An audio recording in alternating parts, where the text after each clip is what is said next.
वरन भविष्यवाणी की सेवकाई के महत्व को हम सीखने जा रहे हैं।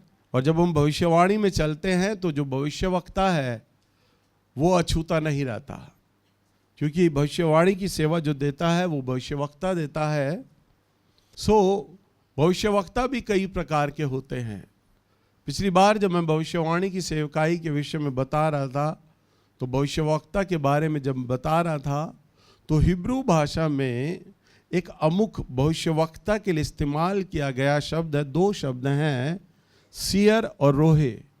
ये दो शब्द एक ऐसे अमुक भविष्यवक्ता के लिए है जो प्रभु की अगुवाई में चलता है। ये एक अलग प्रकार का भविष्यवक्ता है। आइए हम प्रभु के वचन के अनुसार इस भविष्यवाणी की सेवा में जान पाएं कि भविष्यवक्ता क्या है।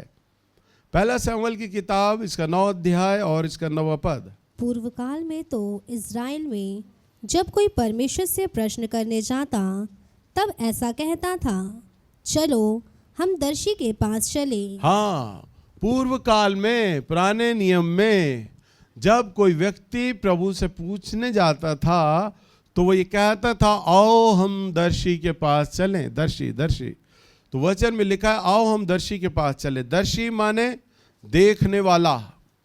और क्या देखने वाला? वो दर्शन देखता है। वो दर्शी वो दर्शन देखता है, वो विजन्स देखता है, स्वप्न देखता है, और वो प्रभु के रहस्यमय स्वर्गीय सिंबल देखता है। परमेश्वर कई प्रकार की बातें उस दर्शी के माध्यम से उस दर्शी पर प्रकट करता है। वह स्वर्गीय बातों को देखने लग जाता है। और उसकी विशेषता, दर्शी की विशेषता ये होती है कि उसकी आत्मिक आंखें बहुत तेज होती हैं। जो दिखाई नहीं देता वो देख पाता है। यानी वो पृथ्वी की बातों पे उसका ध्यान नहीं होता, वरन स्वर्गीय बातों पे ध्यान होता है। और वह स्वर्गीय बातों को देख पाता है। वह स्वर्गीय बातों में उन बातों को देख लेता है जो आने वाली घटनाएं जो पृथ्वी पे घटने जा रही हैं, उन बातों को जो दर्शी है वो जान लेता है। अगर हम बाइबल में उन उदाहरण को देखें तो पहला दर्शी है शमूएल। शमूएल को परमेश्वर स्वप्न और दर्शनों के माध्यम से बातचीत किया करते थे। डैनियल नबी, डैनियल को हम नए नियम का यूहन्ना कहते हैं। जैसे हम प्रकाशित वाक्य की पुस्तक में हम पढ़ते हैं यूहन्ना ने लिखी, तो यूं समझ लिए प्रकाशित वाक्य का स्तर। पुराने नियम में अगर कोई पुस्तक है तो डैनियल नबी की पुस्तक है, जो हमारे प्रभु यीशु मसीह के आगमन और पृथ्वी पर क्या प्रलय होंगी उन बातों का व्याख्यान डैनियल ने किया है। और वो डैनियल भी दर्शी है जो स्वर्गीय बातों को जान पाता है। उस दर्शी का व्यक्तिगत जीवन पे कोई भी प्रभाव नहीं होता है। वो ऐसी भविष्यवाणी नहीं करता कि आपकी नौकरी कब लगेगी, आपका काम कब खुल जाएगा, आपका रोजगार कब चलेगा। उसका अभिषेक अलग प्रकार का होता है। वो स्वर्गीय बातों को देखता है। पृथ्वी पे जो बातें आने वाले दिनों में घटने वाली हैं उन बातों को देख पाता है। डैनियल नबी प्रभु से कई सैकड़ों वर्ष पूर्व उसने प्रभु यीशु मसीह के आगमन के विषय में लिख दिया और इस पृथ्वी के अंतिम के बारे में भी लिख दिया। तो जो बातें पृथ्वी पर घटने वाली हैं, ये एक भविष्यवक्ता की अनॉइंटिंग की खास पहचान है। मैंने कई बार आप लोगों को बोला है, अभी हमारे चर्च में जो बेटियां भविष्यवाणियां कर रही हैं वो बुद्धि और ज्ञान के आधार पर भविष्यवाणियां हो रही हैं। अभी ये परिपक्व भविष्यवक्तनी नहीं है। भविष्यवक्तनी की पहचान ये होती है कि वो किसी राज्य, किसी देश, क्लाइमेट, जलवायु के विषय में भविष्यवाणी करता है। फलाने फलाने राज्य में बाढ़ आने वाली है, फलाने फलाने राज्य में भूकंप आएगा, वो ये भविष्यवाणी करता है। इतने समय में ये घटना घटने वाली है वहां पर, और इस राज्य में, इस देश में ये होने वाला है। ये भविष्यवक्ताओं की पहचान होती है। वो देशों के बारे में भविष्यवाणियां करते हैं, राज्यों के बारे में भविष्यवाणियां करते हैं। तो डैनियल नबी प्रभु यीशु मसीह के विषय में बता रहे हैं, आने वाली घटनाएं और पृथ्वी कैसे नाश होगी, प्रभु का आगमन कैसे होगा, ये सारी बातें डैनियल लिखता है। तो यानी कि यूहन्ना जो रेवलेशन की पुस्तक लिखता है, प्रकाशित वाक्य की पुस्तक, डैनियल बिल्कुल वही है। इसी प्रकार से नए नियम में सियर भविष्यवक्ता यदि कोई है, दर्शी कोई है, तो वो यूहन्ना है, क्योंकि ये बाहरी बातें नहीं वरन गहराई की बातों को देख पाते हैं। और जो दर्शी का जो जीवन होता है वो भीड़ से बिल्कुल अलग होता है, भीड़ में नहीं रहता, वो अलग, एकांत में, अलग जगह, क्योंकि वो एकांत में अलग स्थान में रहकर परमेश्वर के साथ समय बिताता है।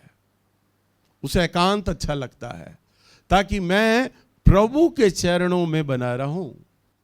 उसे भीड़, लोग, सभाएं, पार्टियां अच्छी नहीं लगती हैं। भीड़ से अलग होकर वो प्रार्थना में, ध्यान में लगा रहता है। इसलिए अगर हम प्रभु के वचन में देखें, पहला राजा की किताब इसका 19 अध्याय और इसके 12 पद में, यहां पर परमेश्वर जब उससे बात करने को तो है, तो प्रभु कहता है जा जंगल में चला जा और पर्वत पे जाके खड़ा हो जा, मैं तुझसे बात करूंगा। प्रभु ने ये नहीं कहा कि तू नगर में चला जा, गांव में चला जा, जंगल में जा, अलग चला जा, पर्वत पे चला जा, भीड़ से अपने आप को अलग कर ले, मैं तुझसे बात करूंगा। और यहां पर हम देखते हैं एलिया को कि एलिया तैयार है और वह प्रार्थना में समय दे रहा है। बाइबल ये नहीं बताती कि एलिया को आवाज कितने दिन में पड़ी, परंतु वो पर्वत पर है और प्रार्थना कर रहा है। और जब प्रार्थना कर रहा है तो वहां पर क्या लिखा है, फिर भूकंप के बाद आग दिखाई दी। भूकंप आया। अब क्या आया, भूकंप आया। यानी जब भूकंप आया तो एलिया को लगा देखो परमेश्वर आ गया है, क्योंकि एलिया अब तक परमेश्वर के आने का, प्रगटीकरण का शोर शराबे में, प्रकट रूप में वह परमेश्वर को पहचानता था। जब बाल देवताओं की जब सेवा होती है, जब वह भी बलिदान देते हैं, एलिया भी बलिदान देता है, तब वचन में लिखा है सारी रात और सारा दिन बाल के पुजारी चिल्लाते रहे, गाते रहे, परंतु अग्नि नहीं आई। और जब सूरज ढलने पर था तब एलिया ने वेदी लगाई, बलि रखी और वह भी पानी में भिगो दी अच्छे से, और उसने एक आवाज मारी, प्रभु को पुकारा और स्वर्ग से आवाज आई। तो वह परमेश्वर का जो परिचय पाता था ना, वो ऐसा पाता था कि बस प्रभु कभी भी आते हैं ना तो हो उल्ला करके आते हैं, आंधी तूफान में आते हैं, आग में आते हैं। जब भूकंप आया तो एलिया को लगा, आंधी आई, एलिया को लगा ओ प्रभु आ गए हैं। तो यहां क्या लिखा, फिर भूडोल हुआ और उस आग दिखाई दी, आग भी दिखाई दी, तो भी यहोवा उस आग में ना था। तो भी यहोवा आग में न था। यहोवा आग में न था का मतलब यानी प्रभु का प्रकाश ना था उसमें। भूडोल हुआ। भूडोल किसकी ओर से हुआ, परमेश्वर की ओर से। आग आई किसकी ओर से, प्रभु की ओर से। परंतु वचन में लिखा है प्रभु ना था। प्रभु ना था का मतलब यानी प्रभु का प्रकाशन उस आग में नहीं था, उस भूडोल में नहीं था, उस बात में नहीं था। कई बार मेरे पास कलीसिया के लोग अपना स्वप्न बताने आते हैं और वे स्वप्न बताते हैं, कुछ छोटा मोटा भी स्वप्न देख लेते हैं तो वो सोचते हैं हम यूहन्ना के समान हो गए, गहरी बात हमने देख ली है, और वो कहते हैं भैया हमने स्वप्न देखा, इसका अर्थ बताइए। तो जैसे ही स्वप्न वो बताने लगते हैं मेरी आत्मा में अर्थ आने लगता है। परंतु यदि वो परमेश्वर के वचन में ना हो, यदि वो स्वप्न प्रभु की ओर से ना हो, तो मेरी आत्मा में मुझे कुछ हलचल महसूस नहीं होती, खालीपन होता है, कुछ नहीं आता। मैं स्वप्न सुनने के बाद बोल देता हूं कि ये स्वप्न ऐसे ही था, प्रभु ने कुछ नहीं बताया स्वप्न में। क्यों? मैं सुन तो रहा हूं परंतु मैं आत्मा में उस हलचल को पैदा नहीं कर पाया, वो अनुवाद मेरी आत्मा में आया ही नहीं, यानी प्रभु नहीं था। पौल एलिया कहता है प्रभु नहीं था, तब आगे क्या लिखा है? तो फिर आग के बाद दबा हुआ धीमा शब्द सुनाई दिया। फिर आग के बाद धीमा शब्द दबा हुआ सुनाई दिया। धीमा और दबा हुआ, बहुत हौले हल्का सा शब्द सुनाई दिया। हालेलुया।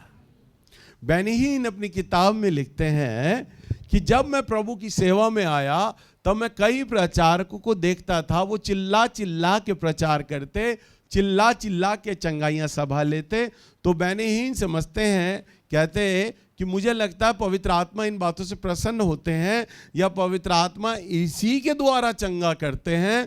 तो वो कहते हैं जब शुरुआती स्तर पर मैं जब प्रभु की सेवा में आया तो मैं भी चिल्ला चिल्ला के प्रचार करता था, और जब चंगाई की प्रार्थना करने लगता था वो कहते मेरी चिल्लाहट और बढ़ गई, और ज्यादा चिल्लाता मैं, चंगाइयाँ होती तो वो प्रसन्न होते, अरे मेरे चिल्लाने से चंगाई हो रही है, इसका मतलब प्रभु मेरे संग है। एक बार वो कहते, एक बार मैं एक सभा में गया और मैं मुंह खोलने पे ही था कि प्रभु का आत्मा है, और मैं चिल्ला के बोलने भी था। प्रभु कहते, बेनीहीन बोलते, मुझे प्रभु की धीमी और हौले आवाज मेरे कानों में आई, बैनी चुप हो जा, शांत हो जा और कुछ मत बोल माइक पर। बेनीहीन कहते कि मुझे बड़ा अजीब लगा, मैं अपना मुंह नहीं खोलूं, बोलूं नहीं, तो लोगों को पता कैसे चलेगा प्रभु आ गया है। यहां तो हर वर्षों से मैं चिल्ला चिल्ला के तो बोल रहा हूं लोगों को, प्रभु की आत्मा तो बोल रही, चिल्लाना नहीं। प्रभु कहते क्वायर को शांत होने के लिए बोल दे, कोई गाना नहीं गाया जाएगा, और क्वायर ने गाना गाना बंद कर दिया। अचानक जो कीबोर्ड पर बैठा व्यक्ति था वो कॉर्ड देने लग गया आराधना के। तो बेनीहीन को परमेश्वर का आत्मा बोलता, इसे बोल दे कि कॉर्ड भी ना बजाया जाए। वो कॉर्ड भी बजाना बंद हो गया। लोग धीरे धीरे बोल के प्रार्थना कर रहे हैं, बुदबुदा रहे हैं। बेनीहीन को प्रभु की आत्मा ने कहा, बोल माइक पर से, कोई मुंह में भी प्रार्थना ना करे, सब चुपचाप खड़े हो जाएं क्योंकि मैं आ चुका हूं। और बेनीहीन कहते ये बात मुझे बड़ी अजीब लग रही थी, क्योंकि जब भी मैं चंगाई करता, चीख कर करता, चिल्ला कर करता, क्वायर बजा रही होती थी, गा रही होती थी, एक ध्वनि का माहौल होता था। यहाँ तो प्रभु ने ध्वनि बिल्कुल बंद कर दी। प्रभु ने कहा कोई हल्ला ना हो, सब शांत हो जाएं। और वो कहते लगभग हम 10 मिनट चुपचाप खड़े रहे। बेनीहीन कहते मैं ऊब सा गया कि प्रभु आपने क्यों कह दिया, मैं चुपचाप खड़ा हुआ हूं लोगों को लेकर, और सब लोग शांत खड़े हैं, कोई गाना नहीं, कोई आराधना नहीं, कोई प्रार्थना नहीं। बेनीहीन को बड़ा अजीब लग रहा। वो कहते मुझे बड़ा अजीब लग रहा कि प्रभु 10 मिनट होने को हैं, कोई हलचल नहीं हुई। अच्छा होता मैं चिल्ला रहा होता तो अब तक तो काम शुरू हो गया होता। और वो कहते अचानक 10 मिनट बीते ही थे, कोने में खड़ा हुआ एक आदमी धम से गिरा। कह रहे मैंने जान लिया प्रभु की हलचल शुरू हो गई है। फिर एक गिरा धम, फिर एक गिरा धम, फिर एक गिरा धम, मंच पर एक गिरा, और लगातार धड़ धड़ धड़ धड़ लोग गिरते चले गए। बेनीहीन कहते कि इतनी कमजोरी मेरे पैरों में आ गई कि मैं भी मंच पे नहीं खड़ा हो पा रहा था, मुझे भी कुर्सी पर बैठना पड़ गया, मैं अपने शरीर को नहीं संभाल पा रहा था। और कहते वो सब लोग जमीन पर गिर चुके थे। कह रहे माहौल पूरी तरह शांत था, कोई आराधना नहीं, कोई प्रार्थना नहीं। कहते मैंने उस दिन ये जाना, सीखा प्रभु से कि चीखने या चिल्लाने में प्रभु नहीं होता है। हालेलुया। इसलिए कई बार जब मैं पास्टर प्रचारकों को चीखते हुए चिल्लाते हुए देखता हूं तो कहता हूं ये क्यों चिल्ला रहे हैं। जब बेनीहीन की पुस्तक को पढ़ा तब नहीं, वरन आत्मिक तौर से पवित्र आत्मा ने मुझे ये बातें सिखाई। कई कलीसियाओं में जब प्रभु का आत्मा उतर आता है तो कलीसिया चिल्लाने लगती है, हाथ हिलाने लगते हैं यूं, और पादरी भी हिलने लग जाता है। परंतु मैंने अपनी कलीसिया को सिखाया है पवित्र आत्मा सब में है। पंजाब की कलीसिया पे जब पवित्र आत्मा उतरता है तो औरतें गिर जाती हैं और लेट जाती हैं, चुन्नी उनकी उतर जाती हैं, मानो वो ऐसा व्यवहार कर रही होती हैं जैसे दुष्ट आत्मा आ गई हो। तभी तो न्यूज़ में ज़्यादातर पंजाब के ही रिपोर्टिंग होती है वहाँ के पादरियों की, क्योंकि सब तामझाम दिखावे का चल रहा होता है। पवित्र आत्मा इतने सभ्य हैं, वो जानते हैं मेरी बेटी का आंचल सर से उतरना नहीं चाहिए। हालेलुया। वो हमारे शरीर को संभलने की सामर्थ्य देता है पवित्र आत्मा, क्योंकि वो सभ्य है। इसलिए हमें सभ्य आराधना करना और सभ्य बैठना सिखाता है। हालेलुया। पवित्र आत्मा में उछलना, कूदना, गिरना नहीं सिखाता हमें। हालेलुया।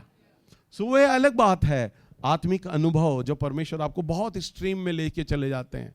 परंतु जो लोग रोजाना रूटीन ऐसा व्यवहार करते हैं, पवित्र आत्मा का नाम लिया, आराधना का नाम लिया, उछलने कूदने लग गए, गिरने लग गए, और ये दिखाते हैं कि पवित्र आत्मा आ गए हैं।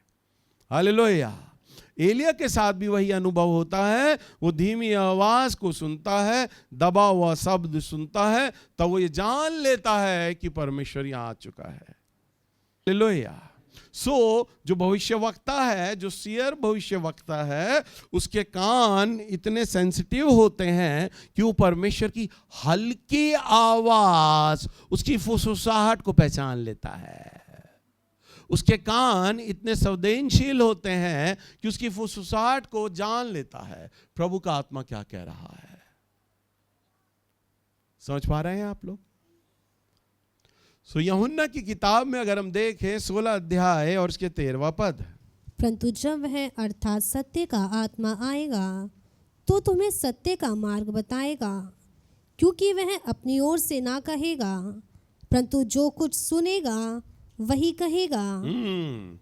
परंतु जब सत्य का आत्मा आएगा तो तुम्हें सब मार्ग सत्य का बताएगा, क्योंकि वो अपनी ओर से नहीं परंतु जो कुछ सुनेगा वह कहेगा और आने वाली बातें तुम्हें बताएगा। हालेलुया। तो जो दर्शी है वो एक ऐसा भविष्यवक्ता है, एक ऐसा जन है जो छोटी सी फुसफुसाहट को पहचान लेता है।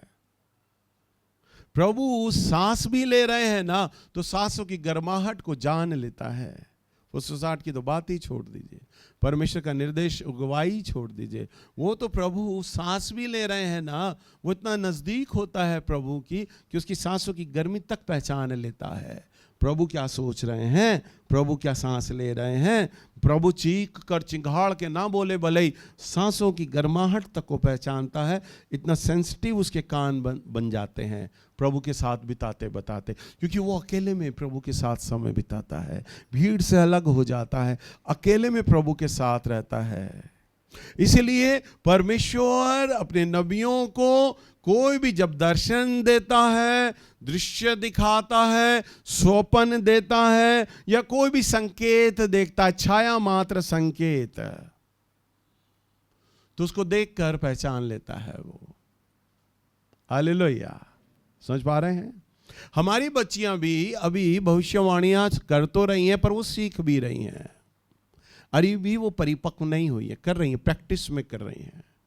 वरदान एक ऐसा वरदान होता है, आप जितना उसको यूज करते हैं वो मंजता है, परिपक्व होता है।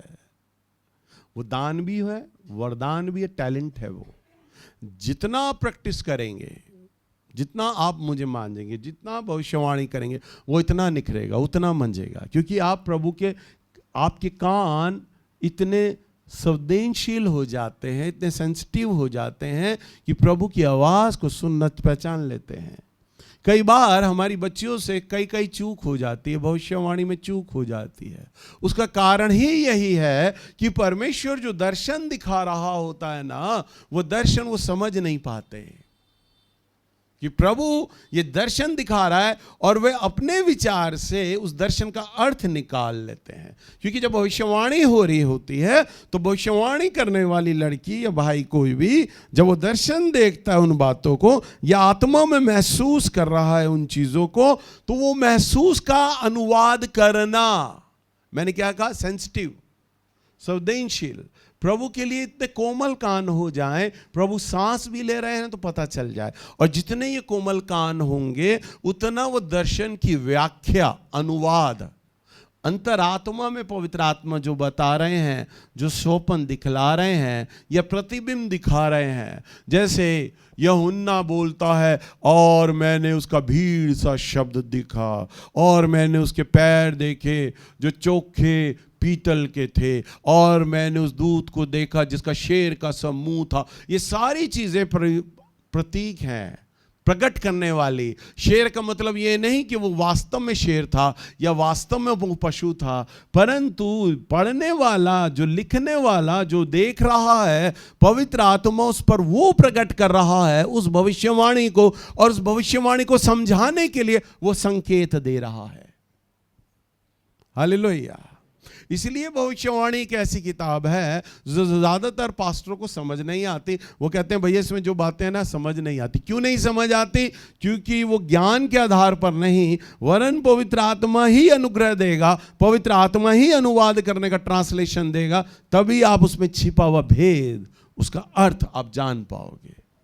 हालेलुया। नहीं तो केवल केवल केवल वो तो शब्द बन जाएगा। भीड़ का सा शब्द, पानी के झरने का सा शब्द क्या था पता ही नहीं होगा। हालेलुया।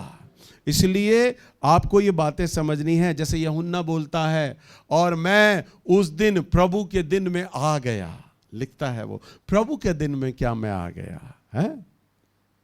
प्रभु का क्या दिन है वो? प्रभु का दिन में। अब मैं जागृति की किताब लिख रहा हूं ना, उसमें मैं 2 टाइम लिख रहा हूं। एक वो टाइम जो कैलेंडर और टाइम घड़ियों से चलता है, एक वो टाइम जो परमेश्वर का निर्धारित का समय है। आज शाम में वो प्रचार करने जा रहा हूं मैं शाम वाले चर्च में। वचन में लिखा है, चेले प्रार्थना कर रहे थे जब प्रभु यीशु मसीह ने पेंटिकोस्त के दिन उन्हें कहा तुम प्रार्थना करो, और वो प्रार्थना कर रहे थे। परंतु वहां ये नहीं लिखा वो कितने दिन प्रार्थना कर रहे थे, कितने घंटे प्रार्थना कर रहे थे। प्रार्थना कर रहे थे, प्यास थी उनमें। तब लिखा है अचानक, अचानक शब्द लिखा है, एकाएक।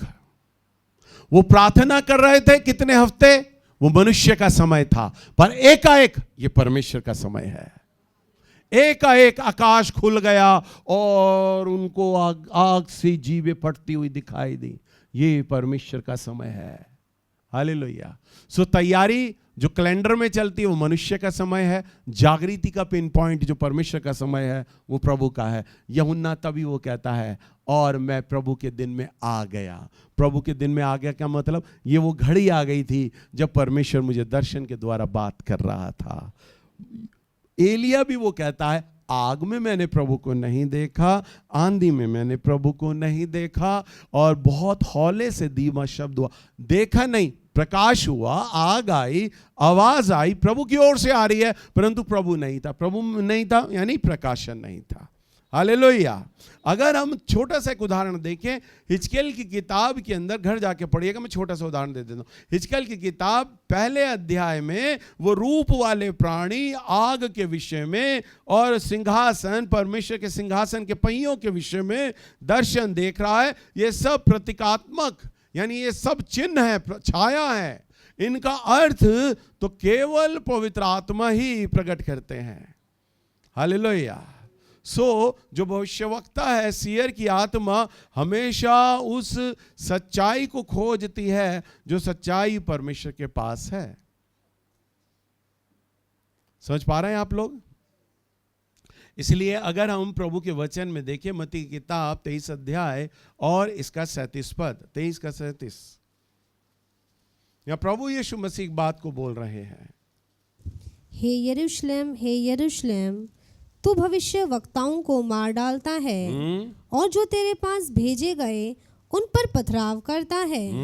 कितनी ही बार मैंने चाहा कि जैसे मुर्गी अपने बच्चों को अपने पंखों के नीचे इकट्ठा करती है, वैसे ही मैं भी तेरे बालकों को इकट्ठा कर लूं। प्रभु यीशु मसीह बोल रहे हैं, हे यरूशलेम, हे यरूशलेम, तू जो भविष्यवक्ताओं को मार डालता है, तू जो क्या कर रहा है? भविष्यवक्ताओं को मार डालता है, और जो तेरे पास भेजे गए उन्हें पथराव करता है। देखो, प्रभु यीशु मसीह स्वयं भविष्यवक्ता के बारे में बातचीत कर रहे हैं। तुम्हारे पास भविष्यवक्ता भेजे गए, तुमने उनका अपमान किया, उनकी नहीं सुनी, उनको तुमने मार दिया, क्योंकि वह भविष्यवक्ता तो परमेश्वर का मुंह है। उस भविष्यवक्ता के द्वारा तो प्रभु बातचीत कर रहा है। हालेलुया। ये प्रभु का बहुत बड़ा अनुग्रह है हमारी कलीसिया पर कि हमारी कलीसिया की 4-5 बच्चियां भविष्यवाणी कर पा रही हैं। अगर ध्यान दीजिए, भविष्यवाणी का महत्व ना मेरी कलीसिया जान पा रही है और ना जो बच्चियां भविष्यवाणी कर रही हैं वे अपनी उस वरदान को या उस बुलाहट में गंभीर है, क्योंकि उन्हें प्रभु ने वो दे दिया मुफ्त में, बिना उपवास किए मिल गया। उन्हें उसका महत्व ही समझ नहीं आ रहा, हमें क्या मिला है। हालेलुया। प्रभु ने तुम लोगों को जो दिया है ना भविष्यवाणी का वरदान, ऐसे ही नहीं दिया। आने वाले दिनों में प्रभु का वचन कहता है, मैंने एक को 5 तोड़े दिए, एक को 2 तोड़े दिया और एक को 1 तोड़ा दिया। और एक को 1 मिला और उसने निकम्मे ने क्या किया, गाड़ लिया और बाकियों ने व्यापार किया। 5 ने 10 बनाए, 2 ने 4 बनाए और एक ने क्या कहा, प्रभु मैंने तेरे तोड़े को रख लिया था, मैं जानता था तू लेखा लेगा। उसका दास कहता है, तू जानता था मैं लेखा लूंगा, तो तूने इसे क्यों नहीं बढ़ाया। प्रभु ने हमारी बेटियों को जो वरदान दिया है ना, जब ये व्यापार करेंगी गंभीरता से, इसका व्यापार करेंगी तो ये वरदान बढ़ेगा और आगे चलकर, अभी ये जो बुद्धि और ज्ञान के वरदान में भविष्यवाणी कर रहे हैं ना, फिर इनका वरदान कन्वर्ट हो जाएगा, बुलाहट कन्वर्ट हो जाएगी भविष्यवक्तनी पर। अभी तो ये शुरुआत है, परंतु अगर ये वरदान पे ध्यान नहीं देंगी तो भविष्यवक्तनी की बुलाहट नहीं आ पाएंगी। केवल बुद्धि और ज्ञान के वरदान के आधार पर ही भविष्यवाणी करेंगी और आप भविष्यवाणी कराते रहेंगे। आप भी भविष्यवाणी को बड़ा हल्का लेते हैं। प्रभु यीशु मसीह को देखो, वो भविष्यवक्ताओं को आदर दे रहे हैं। हे यरूशलेम, हे यरूशलेम, भविष्यवक्ताओं को तू मार डालता है जो तेरे पास भेजे गए। और यहां पर पुराने नियम में मूसा परमेश्वर का सबसे सामर्थी दास है, भविष्यवक्ता है, याजक है, सबसे सामर्थी दास। वो कहता है भला होता कि पूरा इस्राएल भविष्यवक्ता होता। बताओ, वो ये नहीं कहता पूरा भला होता पूरा इस्राएल प्रचारक होता, वो ये नहीं कहता भला होता पूरा इस्राएल पास्टर होता, भविष्यवक्ता होता। इधर पौलुस नए नियम में कहता है, हे मेरे भाइयों, आत्मिक वरदानों की धुन में रहो, मैं चाहता हूं तुम सब भविष्यवाणियां कर सको। हालेलुया। कितना महत्व भविष्यवाणी पर और भविष्यवक्ता को बाइबल दे रही है, या प्रभु यीशु मसीह भी उस बात को बोल रहे हैं। परंतु मुझे बहुत टूटन होती है। मैंने तो लड़कियों से बोलना बंद ही कर दिया था कि तुम भविष्यवाणी करो या ना करो, मन बुझ सा गया। फिर बाद में संजय ने चार्ज ले लिया कुछ महीने, ये फोन करता था, तू भविष्यवाणी कब करेगी, तू कब करेगी, तू कब करेगी। कुछ दिन बाद इसका भी जोश ठंडा हो गया है ना। फिर इसने भी मुझे कहा, भैया आप ही फोन कर ले करो, पूछ ले करो। मेरा तो जोश ठंडा हो गया है। हालेलुया। परंतु मैं चाहता हूं मेरी बच्चियां मैच्योर भविष्यवक्तनी खड़ी हो जाए। आप भी भविष्यवाणियों को हल्का ले लेते हैं और वो भी हल्का ले रहे हैं। परंतु प्रभु का अनुग्रह है जो परमेश्वर ने हमारी कलीसिया पे दिया है वरदान, जिसे मूसा रेकमेंड कर रहा है, जिसे पौलुस रेकमेंड कर रहा है और जिसे हमारा प्रभु यीशु मसीह रेकमेंड कर रहा है। हालेलुया। इसलिए भविष्यवक्ताओं की आलोचनाएं होती हैं, उनकी बातें कई बार लोग सुनते नहीं हैं। लिखा है कि तेरे पास भेजे गए, कितनी बार मैंने चाहा कि जैसे मुर्गी अपने बच्चों को अपने पंखों तले छिपाए रखती है, वैसे ही मैं भी तेरे बालकों को इकट्ठा करके रखता, परंतु तुमने ना चाहा। यानी परमेश्वर ने, पिता परमेश्वर ने भविष्यवक्ताओं को भेजा, नबियों को भेजा कि वो प्रभु यीशु मसीह के आगमन पे प्रचार करें, परमेश्वर की विधियों पे प्रचार करें, परंतु इस्राएलियों ने मन ना फिराया।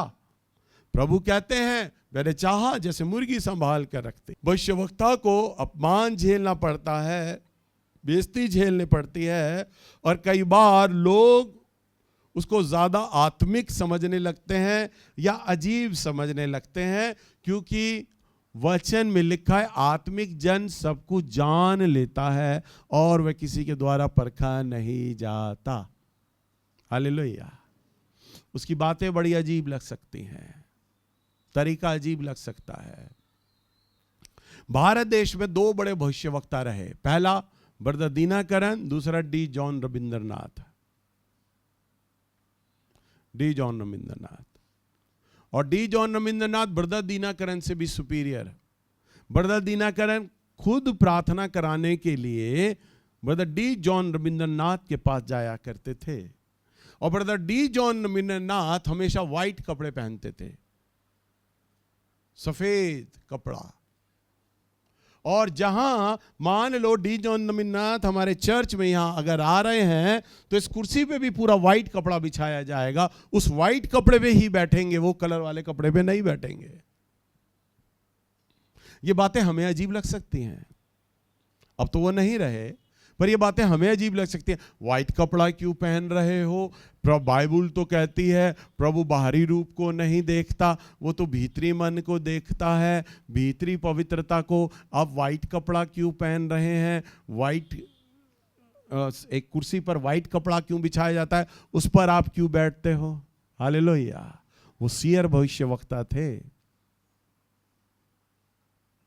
उनका बात करना, बोलचाल, व्यवहार सब अजीब होता है, क्योंकि वो सिर्फ प्रभु को देखते हैं, प्रभु को सुनते हैं। उनका एक हाथ कांपता रहता था, राइट हैंड हमेशा कांपता रहता था। उन्हें कोई बीमारी नहीं थी, प्रभु यीशु मसीह ने उनके हाथ को छू लिया था और कहा था ये अपना हाथ जिस बीमार आदमी पे रखेगा वो चंगा हो जाएगा। उपस्थिति में कांपता रहता था उनका हाथ, 24 घंटे शिवरिंग रहती थी उस हाथ में। आप विचार करें। हालेलुया। आप कहेंगे हम तो भैया प्रार्थना करते ही वक्त ही कांप लेते हैं बस थोड़ा बहुत, परंतु वो तो 24 घंटे कांप रहे होते थे, क्योंकि प्रभु यीशु मसीह ने उस हाथ को छुआ था। मैंने एक बार उनकी किताब पढ़ी थी, उस किताब में उनकी गवाही पढ़ी थी। तब उन्होंने अपने मरने से भी कई साल पहले उन्होंने बोला था, मैंने आज तक प्रभु यीशु मसीह से 436 बार प्रभु यीशु मसीह से फिजिकली बात करी है। कैसे? सपने में बात नहीं करी, दर्शनों में बात नहीं करी, स्वर्ग में भी बात नहीं करी, पृथ्वी पर आए प्रभु यीशु मसीह फिजिकली, मैंने उनको छुआ और उन्होंने मुझे छुआ 436 बार। हालेलुया। बताओ, एक मनुष्य के समान प्रभु यीशु मसीह आ रहे हैं और वो उन्हें छू रहे हैं, और प्रभु उन्हें छू रहे हैं, फिजिकली छू रहे हैं, प्रभु के मांस को छू रहे हैं 436 बार। और उसके बाद तो पता नहीं कितनी बार उसके बाद दिखाई दी होंगे। 436 बार का आंकड़ा कम नहीं होता। हम तो 4 बार सोचो, एक ही बार अगर सामने देख लें तो धन्य हो जाएगा जीवन। हालेलुया।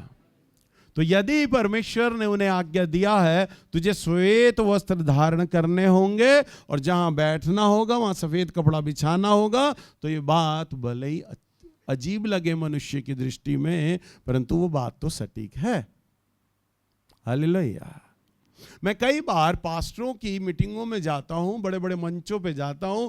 कई बार बिशप, बड़े बड़े पास्टर्स जब कुर्सियों पे बैठते हैं तो वो इस प्रकार पैरों को फैलाकर बैठे होते हैं। मंच पर क्वायर गा रही है, मंच पर कई पास्टर लोग यूं करके बैठे होते हैं, यूं करके आराम से मंच पे, स्टेज पे। नीचे चेयर उनके लिए बिछाई होती है, चेयर पे बिछाई होती है।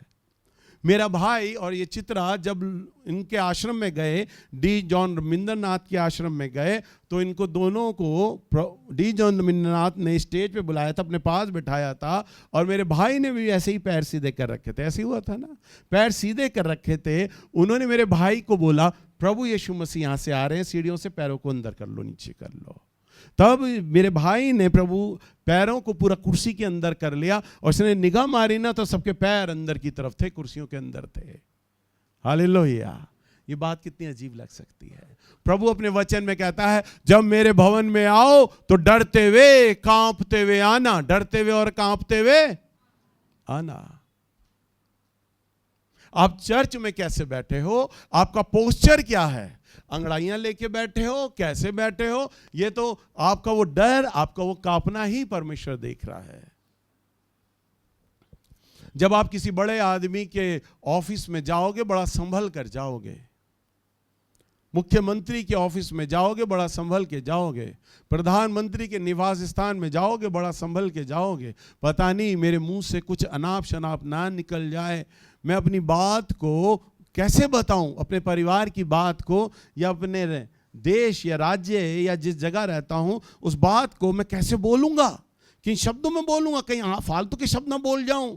कैसे खड़ा हूं, बार बार आदमी अपने बटनों को चेक करेगा, कपड़ों को चेक करेगा, साथ वाले से पूछेगा ठीक लग रहा हूं ना मैं, ठीक लग रहा हूं ना मैं। एक घबराहट होगी, डर होगा, सही पहनावा है या नहीं, मेरा सही बोल रहा हूं या नहीं बोल रहा, सही कर रहा हूं या नहीं कर रहा, बड़े आदमी के पास जा रहा हूं। अरे आपको एक मनुष्य की चिंता है, परंतु परमेश्वर तो राजाओं का राजा है। जब आप उसके भवन में आए तो डरते और कांपते हुए आए। हालेलुया। आपको अपने पोस्चर को ठीक कर लेना है कि मैं कैसे बैठा हुआ हूं परमेश्वर के सामने। समझ पा रहे हैं आप लोग, मैं प्रभु के सामने कैसे बैठा हुआ हूं। तो चर्च में जब आप यहां आते हैं, आलती पालती मार के बड़ी सभ्यता के साथ आप बैठें, टेढ़ी मेढ़ी टांगे करके, आड़ी तिरछे पैर करके ना बैठें। अपने पोस्चर को ठीक करें, क्योंकि आप परम प्रधान परमेश्वर की उपस्थिति में आके बैठे हैं। हमारे चर्च में भी बुलाने की बात करी थी इन्होंने, नीतू नुगारा ने। उन्होंने कहा था प्रभु का आत्मा मुझे कह रहा है मैं तुम्हारे चर्च में आऊं। हमें बड़ी चिंता थी, हमारा चर्च, हमारी कलीसिया इस लायक ही नहीं है कि वो आए, हमारा वॉशरूम इस लायक नहीं है, वो इंग्लिश टॉयलेट पे बैठते हैं। तब तो देसी था, कैसे बैठेंगे। और वो आकर कलीसिया को बड़े प्यार से नहीं बोलते, वो तो भविष्यवक्ता है, वो तो सूरनी और कुत्ते बोलते हैं प्रचार करते वक्त। क्या बोलते हैं वो? तो जिस कलीसिया में जाते हैं वो तो पादरियों को कहते थे तू सुअर है, खड़ा हो जा अपनी कलीसिया से, चला जा। बताओ, कुत्ता, सुअर। यूहन्ना नहीं कहते हे सुअर के बच्चों तुम्हें किसने कहा कि तुम आओ और मन फिराओ। भविष्यवक्ता किसी की नहीं रखता, वो मान सम्मान की बातें नहीं कर रहा होता। रोमी लोग थे, रोमी सेना थी, तभी तीर कमान तलवार से यूहन्ना को मार देते। पर यूहन्ना तो प्रभु का चेहरा देख रहा है और वो नाप तोल के नाप तोल के बैप्टिज्म दे रहा है। वो सबको नहीं दे रहा कि जितने लाइन में आ जाओ आओ तुम्हें दे दूं मैं। नाप तोल के धर्म कांटे पे तोल रहा है। वो कौन है बैप्टिज्म के लायक, उसी को दे रहा है वो बस। हालेलुया। और वो भी आने लगते हैं और उनको रोक देता है, वहीं रुक जाओ सुअरों के बच्चों। मेरे भाई ने एक बार उनसे प्रार्थना कराने लगी, अचानक इसको जुकाम हो रहा था और इसकी नाक बह रही, उसने यूं करके किया तो उन्होंने डांटा इसको, ये क्या सुड़ सुड़ कर रहे हो मेरे आगे, यहां से चले जाओ। डांट दिया ऐसे करके, प्रार्थना नहीं करी। भविष्यवक्ता इतने कोमल होते हैं। और अभी तो मेरी बच्चियां भविष्यवाणी का भा सीख रही हैं। सोचिए जब ये भविष्यवक्तनी होंगी मैच्योर, और मैं चाहता हूं ऐसा हो जाए, तभी तो मैं वचन प्रचार कर रहा हूं अपनी कलीसिया को, और उन्हें भी सिखा रहा हूं ताकि वे भी सीखें। इसलिए वे बड़े अजीब होते हैं क्योंकि वे परमेश्वर को देखते हैं। और उनकी जो आत्मिक तैयारियां होती हैं, सुन लो कलीसिया और भविष्यवाणी करने वाले लोगों, फिर हम खत्म करेंगे। वे छोटा छोटा बता दूंगा क्योंकि समय ज़्यादा नहीं दे रहा, हमें खत्म करना टाइम से। वे प्रार्थना और एकांत में समय देते हैं, और प्रार्थना और एकांत में जब वो समय देते हैं ना, तभी उनकी आत्मिक आंखें खुलती हैं। भीड़ से अलग रहेंगे। मैंने कई बार आपको स्मिथ विगिल्सवर्थ की गवाही सुनाई है। एक बार बताया था ना, एक कटा हुआ जिसके पैर थे, पंजे थे, नए जूते आ गए स्मिथ विगिल्सवर्थ की सेवा में। कई मुर्दे उनके जिंदा हो जाते थे। उनके पास मुर्दों को लाया जाता था, पूछा जाता था क्या ये जिंदा हो जाएगी? वो कहता था क्यों नहीं होगी जिंदा, बाइबल कहती है जिंदा हो जाएगी। और वो गारंटी से कहते थे मैं जिंदा करूंगा, हो जाएगी। वो ये नहीं कहते थे प्रभु की इच्छा है या योजना है, ना, हो जाएगी, क्यों नहीं होगी जिंदा, हो जाएगी। और वो दीवार से लगा के मुर्दे को आज्ञा देते थे कि खड़ा हो जा, आंख खोल और चलने लग, और वो चलने लगता था। एक बार वो अपनी गवाही में लिखते, एक पास्टर मेरे पास आया और वो मुझे कहता, आपको मालूम है फलानी कंट्री में क्या हो रहा है, न्यूज़ सुन रहे हो आप? उसने कहा कि नहीं। उसने कहा अरे बड़ी लड़ाई झगड़ा हो रहा है, लो मैं अखबार लाया हूँ, जरा इसे पढ़ो तो सही। आप पढ़ते ही नहीं, आपको न्यूज़ की जानकारी नहीं है कि क्या है इसमें लिखा हुआ। वो कहते स्मिथ विगलस्वर्थ कि मैं जो अखबार पढ़ने में समय दूंगा ना, वो समय मेरा खा जाएगा बाइबल पढ़ने का। मैं बाइबल को पढ़ता हूँ उतनी देर तो मैं। हालेलुया। और स्मिथ विगलस्वर्थ का जीवन ऐसा था, उनके लोग बताते हैं वो खाना खाते खाते भी बाइबल पढ़ते रहते थे। यानी हर एक मिनट वो परमेश्वर के वचन से अपने को भरते रहते थे, और वही वचन है ना चमत्कार करता था। हालेलुया। बार बार वचन, बार बार वचन, बार बार वचन। आज कलीसिया चिन्ह चमत्कार चंगाइयों पे डिपेंड है। आवश्यक है चंगाई, चमत्कार आवश्यक है।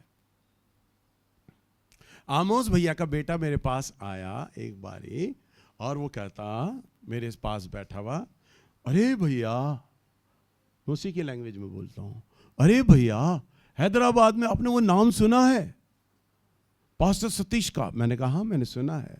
अरे बाबा 1 लाख लोग आते हैं भैया उनकी मीटिंग में, एक टाइम में, वन टाइम में। मैंने कहा मुझे मालूम। अरे भैया बंदा को चंगाई नहीं देता, चमत्कार नहीं करता, केवल वर्ड ऑफ गॉड बस, और 1 लाख लोग आए। कह रहे भैया हम तो भविष्यवाणी करते हैं, भूत निकालते हैं, चंगाई करते हैं, पर हमारी सभा में तो 1 लाख लोग नहीं आते। कह रहे मैं चकरा गया, ये तो वर्ड ऑफ गॉड देता, कोई चंगाई, कोई चमत्कार, कोई कुछ नहीं करता, कोई आशीष की प्रार्थना नहीं करता, तो कैसे? मैंने कहा क्योंकि वर्ड ऑफ गॉड में ही वो सामर्थ है। चंगाई भी वहां से जन्म लेती है, भविष्यवाणी भी वहां से जन्म लेती है। हालेलुया। एक कलीसिया जिसमें कोई तामझाम नहीं, कोई चंगाई प्रार्थना नहीं, कोई भविष्यवाणी नहीं, कोई चिन्ह चमत्कार नहीं, केवल वर्ड ऑफ गॉड प्रचार किया और कलीसिया बड़ी हो गई।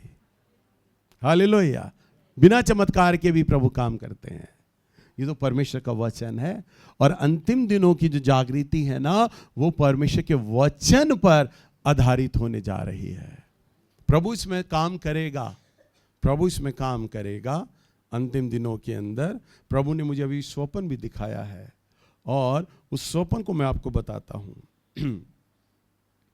मैंने स्वप्न देखा, मेरे पास एक जाट फैमिली आता है, और उसका एक बच्चा बीमार है 7-8 साल का, वेंटिलेटर पे है, और वो जाट फैमिली मुझे कह रहा है कि भैया हमारी बच्ची को बचा लो।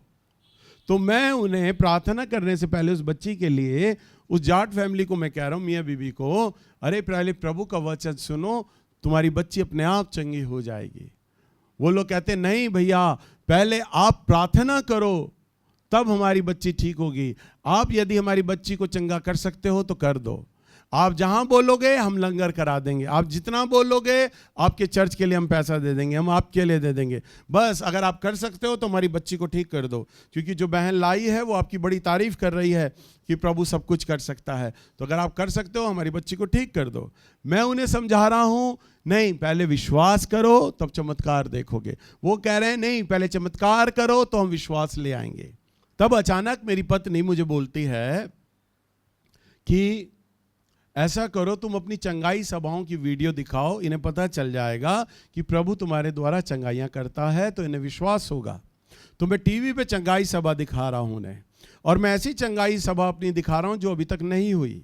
मैं क्या दिखा रहा हूँ, पहली तारीख जहाँ माउंट ओलिवेट स्कूल का ग्राउंड है वहाँ पर उस जगह मेरी चंगाई सभा हो रही है जो अभी तक नहीं हुई, और उसी मंच पर जो पत्थर का बना हुआ मंच है, मैं उस मंच पे चंगाई सभा ले रहा हूँ।